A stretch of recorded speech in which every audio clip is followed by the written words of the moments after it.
À l'occasion du 11e anniversaire d'existence de l'Association congolaise pour l'accès à la justice, ACAJ, M. Georges Kapiamba, son président, a présenté un rapport sur l'état de la gouvernance de la République démocratique du Congo, pour la période comprise entre 2021 et 2022. Dans son rapport, l'ACAJ dit reconnaître plusieurs avancées significatives en matière des droits de l'homme depuis l'avènement de Félix Tshisekedi à la magistrature suprême. L'ONG note également des progrès dans la lutte contre la corruption avec la redynamisation de l'Inspection générale des finances,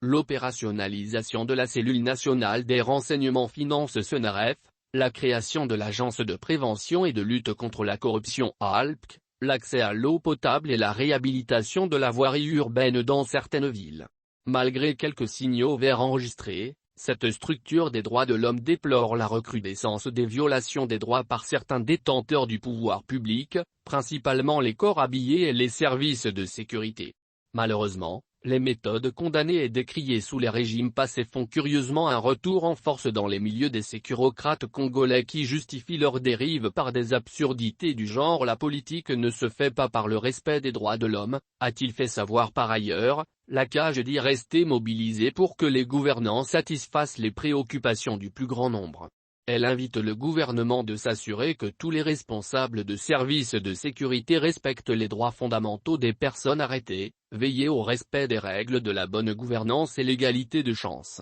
En outre, l'Association congolaise pour l'accès à la justice rappelle que son rôle est d'une part à lancer des alertes en direction des décideurs sur des agissements contraires aux engagements vis-à-vis de leur serment et, d'autre part, de relever et encourager ce qu'il y a de positif dans la gouvernance de la cité.